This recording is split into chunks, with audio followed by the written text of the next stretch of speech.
लालेजी तुम्ही इथं?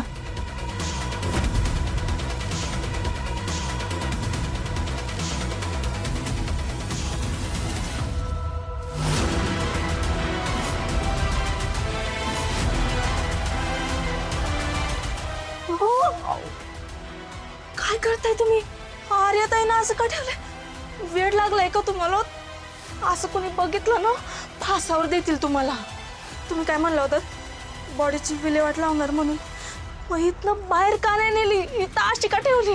तुम्ही ना तुमच्या हातानं तुमच्या पायावर दोंडा मारून घेता. हिचा वास आला आणि जामकर इथपर्यंत पोहोचला ना, सरळ फाशी. तुम्ही जरा शांत बसता का? शांत बसा जरा. कसं शांत बसू मी? हे काय करून ठेवलंय? अहो बर्फात तरी ठेवायची बॉडी. कसा बर्फ आणणार इथं सांगा बरं? कसा बर्फ खाली घेऊन येणार? टेलरच्या दुकानामध्ये एवढा सगळा बर्फ कशाला लागतो म्हटल्यावर मी काय उत्तर द्यायचं होतं? बरं उन्हाळा असा तर गोष्ट वेगळी होती. आता हिवाळा आहे, हिवाळ्यात एवढा बर्फ कशाला लागल? ते काय? ही तुम्ही हे लिक्विड आहे, यानी बॉडी काय कुजणार बिजणार नाही, वाज बी येणार नाही. तुम्ही नका लक्ष देऊ ह्याच्याकडं. तुम्हाला लिक्विड बद्दल कसं काय माहिती? आता ही सगळं विचारायची वेळ आहे का? हो पण बाहेरच पुरली असते ना. बाहेर सगळीकडे चेक लागे लागलेत पोलिसांचे. ते जामकर सीसीटीव्ही कॅमेरे लावणार आहे. ते कॅमेरे लागण्याआधी ह्या बॉडीची विल्हेवाट लावली पाहिजे. चालेल, पण जे काय करायचंय ते लवकरात लवकर करूया. मला आता तुमचा त्रास नाही बघवत आहे. मला बी काय हाऊस नाही आली सोबत ठेवायला.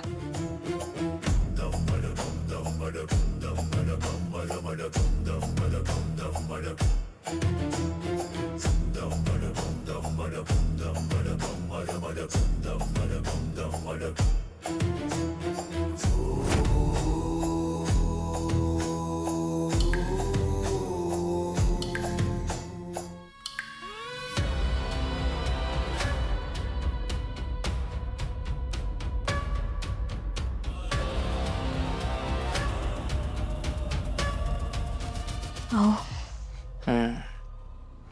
अजून किती दिवस ती बॉडी तिकडच ठेवणार आहे? योग्य संधी आली की काढू बॉडी बाहेर. अशी पण जवळ दुकानात बॉडी आहे तर आहेच की मला टेन्शन. आणि सगळं टेन्शन तुम्हालाच घ्यायचंय हो ना? बायको आहे मी तुमची. लग्नात तुम्हाला साथ द्यायचं वचन घेतलंय. त्यामुळे आर्याताईंच्या बॉडीची विल्हेवाट लावताना मला संग घ्यायचं. एकट्यानं काय करायचं नाही आधीच सांगून ठेवते. काय हो, आर्याताईंच्या बॉडीची विल्हेवाट लावायची कधी? लालजी तुम्हाला किती वेळा सांगितलंय आर्याताईंची डेड बॉडी हा विषय नका काढू. कोणी ऐकलं म्हणजे? आणि डेड बॉडी पुरताना तुम्हाला तिथं कोणी बघितलं तर तुम्ही पण अडकाल. मला तुम्हाला नाही अडकून द्यायचंय. आणि असं बी तुमचा ह्या सगळ्याशी काही संबंध आहे का? नाही ना. तुम्ही नका पडू ह्याच्यात. मी लावतो बॉडीची विल्हेवाट.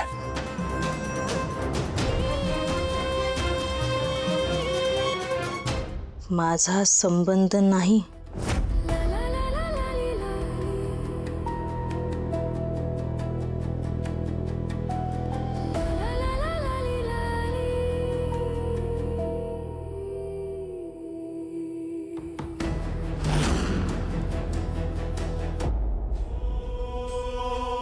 असं कसं नका पडू? लहानपणापासून नवरा मानलाय मी तुम्हाला. तुमच्यासोबत आयुष्य घालवायचं स्वप्न बघितलंय मी. तुम्ही जर जेलमध्ये गेलात तर मी एकटी बाहेर राहून काय करू? माझं प्रेम आहे तुमच्यावर. तुमच्याशिवाय नाही जगू शकत मी आता. मी तुमच्यासाठी जीव सुद्धा देऊ शकते आणि वेळ आली ना तुमच्यासोबत जेलमध्ये पण जाऊ शकते.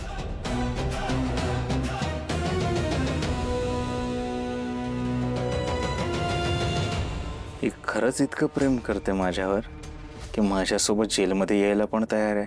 पण त्याची गरजच नाही पडणार. कारण हा देवी सिंग कधीच अडकू शकत नाहीये. लवकरात लवकर सगळे पैसे घेऊन मी इकडून निघून जाणार आहे. लालाजी मी आलो सांग. तुम्ही काय बोलत का नाही? तुमचं प्रेम आहे ना माझ्यावर? हा काय प्रश्न आहे का लालीजी? तुमचा विश्वास नाही का माझ्यावर? का तुम्हाला शंका आहे अजून सुद्धा? शंका?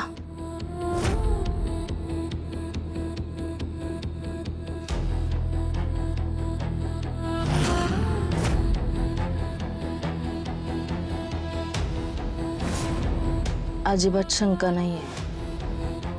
झालं तर मग एकदा आर्याच्या डेड बॉडीची विल्हेवाट लावली की सुटलो.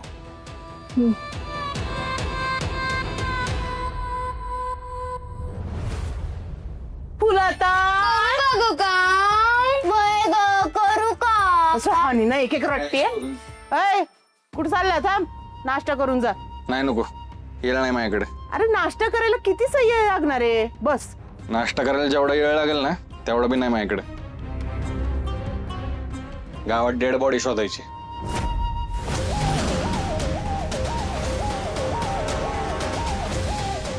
येतो. ऐक की, अय सुद्या,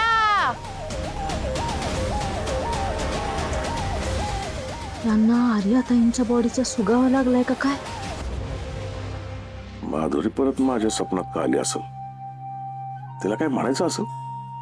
तिच्यावर नीट अंत्यसंस्कार नाही झालं त्यामुळे तिला मुक्ती मिळाली नसणार. नाहीतर असं उगाच तिचा सफर पडायचं नाही मला. हो हे घ्या, दूध घ्या. अहो, कुठं हरवलाय? लक्ष कुठं आहे तुमचं? अहो हाय का आता? अहो एवढं दचकायला काय झालं? कसं दूधच तर आणलं होतं ना? नाही काही चाललंय माझं. अहो, काय चाललंय काय तुमचं? काल रातच्याला बी असं दचकून माधुरीचं नाव घेतलं तुम्ही.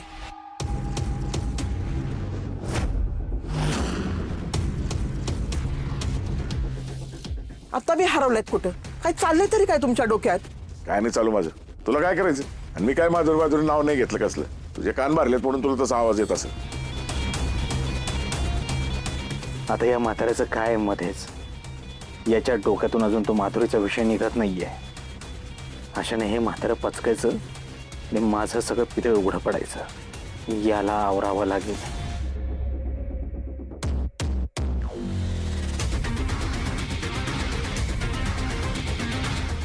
आप्पा, आप्पा जरा मागच्या बाजूला ना बोलायचंय. काय बोलायचं? या बोलायचं. या या या